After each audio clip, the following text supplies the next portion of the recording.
BJP దేశ సంపదని దోచిపెట్టి అదానీ లాంటి వాళ్ళని పోషిస్తుందన్న సంగతి ఇప్పటికే అర్థమైపోయింది.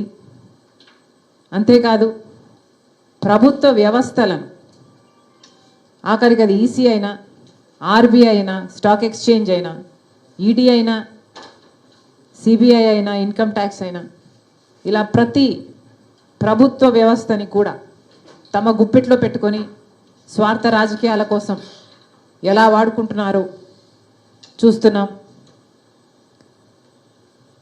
ఇవన్నీ సరిపోలేదన్నట్టు ఇప్పుడు మన దేశాన్ని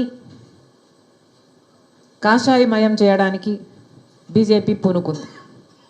అందులో భాగంగా దేశ చరిత్రనే మార్చే ప్రయత్నం చేస్తుంది. ఆఖరికి స్వాతంత్ర యోధులను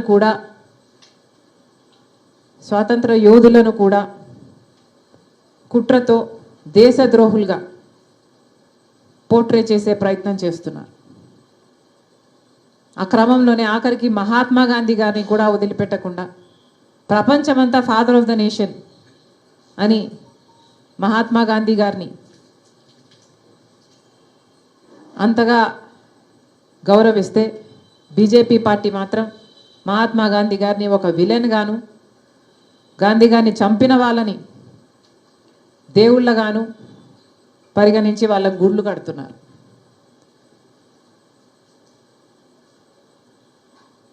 ఇవన్నీ చూస్తున్నాం, ఇవన్నీ గమనిస్తున్నాం.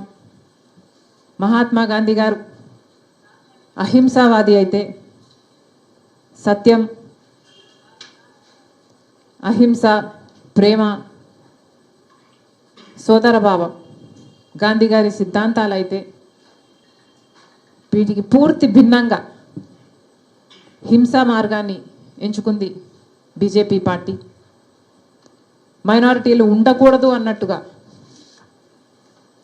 మసీదులను ధ్వంసం చేయడం అయితేనేమి, చర్చులని నాశనం చేయడం అయితేనేమి, వాళ్ళ మీద దాడులు చేయడం అయితేనేమి, ఇవన్నీ బీజేపీకి అలవాటుగా మారిపోయాయి.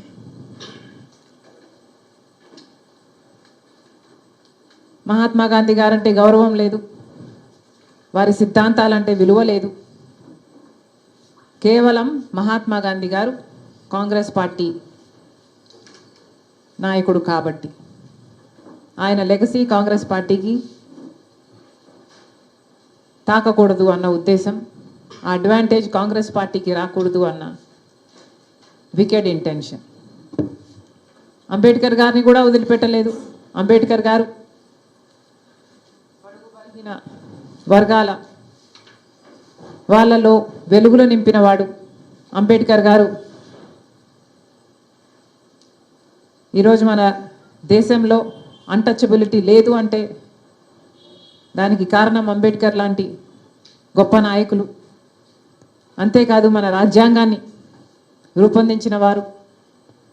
ఈరోజు మనకు ఓటు ఉంది అన్న, సమాజంలో ఈక్వాలిటీ ఉంది అన్న, జస్టిస్ ఉంది అన్న, ఇవన్నీ రాజ్యాంగం మనకిచ్చిన హక్కులు.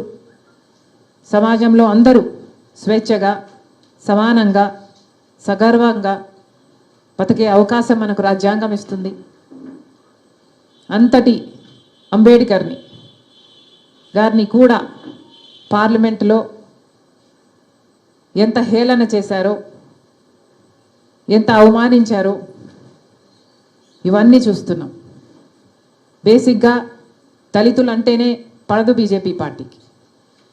దళితులు అంటేనే చిన్న చూపు బీజేపీ పార్టీకి.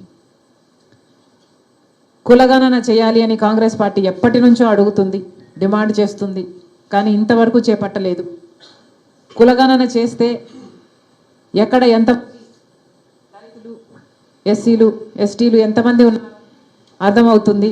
అప్పుడు రిజర్వేషన్లు ఎక్కువ చేయాల్సి వస్తుంది అన్నది బీజేపీ ఆలోచన.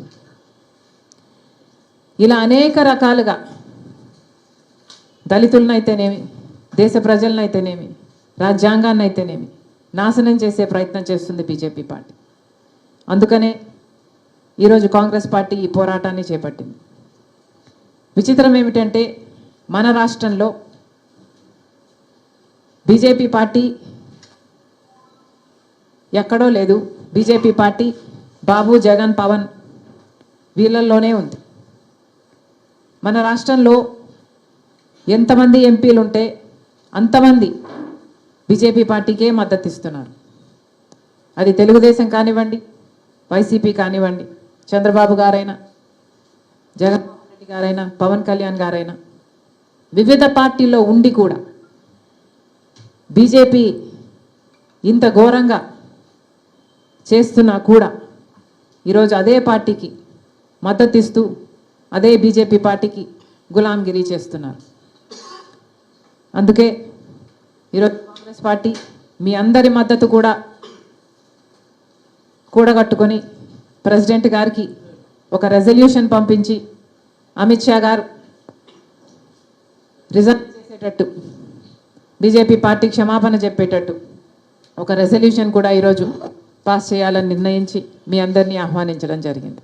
మరొకసారి వచ్చిన ప్రతి ఒక్కరికి మనస్ఫూర్తిగా స్వాగతం, మనస్ఫూర్తిగా కృతజ్ఞతలు. Thank you.